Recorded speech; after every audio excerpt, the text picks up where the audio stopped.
جو بیماریاں کثرت سے پائی جاتی ہیں اور جن بیماریوں ہی نے یہ دن دکھایا ہے جو اب ہم دیکھ رہے ہیں، ان بیماریوں میں سے ایک بیماری یہ ہے کہ ہم صرف سننے کے عادی ہو گئے ہیں، کرنے کے عادی نہیں ہیں۔ آپ ہم کو سال میں 365 بیان سنوا لیجیے، ہم سن لیں گے، مگر زندگی میں ایک تبدیلی کرنے کو کہیے ہم نہیں کریں۔ یہ وہ کڑوی سچائی ہے جس کو تسلیم کیے بغیر اور جس بیماری کو دور کیے بغیر ہماری فلاح ناممکن ہے۔ کیا قرآن اسی لیے نازل ہوا تھا جو کام ہم قرآن سے لے رہے ہیں؟ رمضان میں بس تراویح سن لی جائے،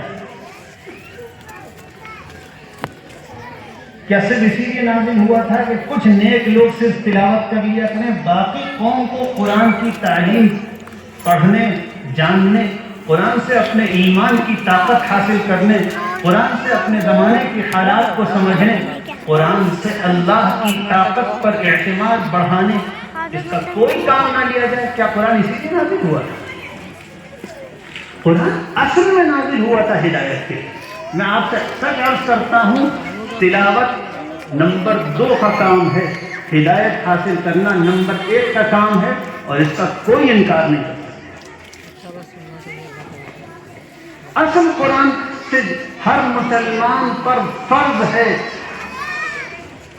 کہ وہ قرآن سے ایسا تعلق قائم کرے کہ قرآن کی تعلیمات اس کو ملا کریں۔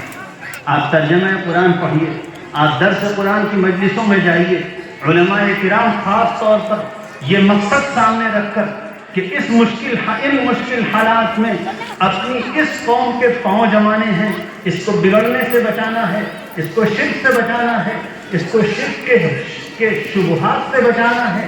ان حالات میں جبکہ آسمان سے شرک برس رہا ہے اور زمین سے ابل رہا ہے، ان حالات میں کیا خصوصی انتظامات اور فکر کیے بغیر آپ کی اگلی نسلیں شرک سے بچ جائیں گی؟ جو حالات ہیں اس کا اندازہ ہم کیوں نہیں کر رہے؟ آپ کوئی اخبار اٹھائیے، پہلا پیج جو سامنے آئے گا تو اس میں شرک کی دعوت اور مورتی کی تصویر نہیں ہوتی۔ کب تک یہ بچے اور یہ نوجوان بغیر کسی اسپیشل ریزسٹنس کے، بغیر کسی خصوصی مدافعتی نظام کے کب تک اس کا مقابلہ کریں؟ ایک حد ہوتی ہے، ایک زمانہ گزرے گا، ایک نسل گزرے گی، دوسری نسل گزرے گی، اس کے بعد دل میں شرک راستہ بنا ہے۔ سارا میڈیا شرک کا داعی، پورا تعلیمی نظام شرک کا داعی۔ ہمارا سب واقف ہے کیا ہو رہا ہے؟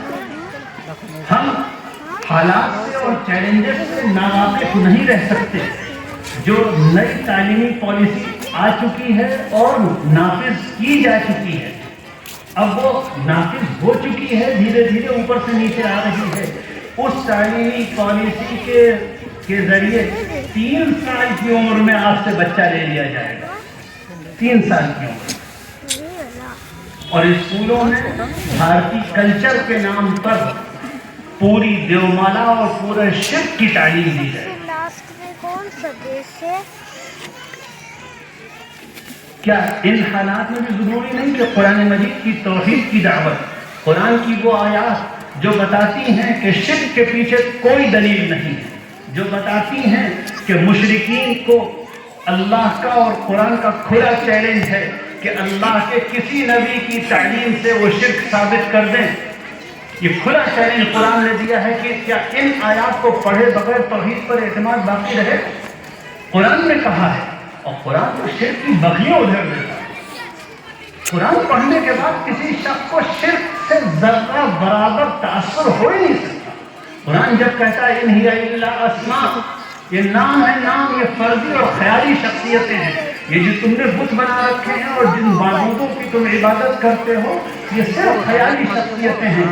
او میری قوم کے لوگوں، اللہ کے نبی یوں ہی کہتے تھے، او میری قوم کے لوگوں ذرا غور کرو، یہ فرضی اور خیالی شخصیتیں ہیں، ان کے پیچھے کوئی تاریخی صداقت نہیں، کوئی تاریخی ثبوت نہیں۔ تمہارے بڑوں نے اپنے دل سے پتہ نہیں کیا کیا گڑھ رکھا ہے، اور توحید وہ دین ہے جو اللہ کی ہر کتاب میں آسمان سے نازل ہوا ہے، اور اس کے پیچھے جہاں اللہ کی کتاب ایک دلیل ہے، اسی طریقے سے اللہ کی کائنات بھی توحید کی دلیل ہے۔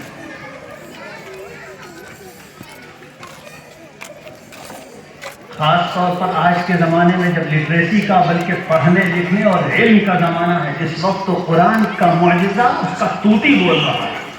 میں سچ کہتا ہوں، قرآن کا معجزہ رسول اللہ صلی اللہ علیہ وسلم کے زمانے سے لے کر آج تک اتنا ظاہر و باہر کبھی نہیں ہوا جتنا اس زمانے میں قرآن کا معجزہ کھل گیا ہے۔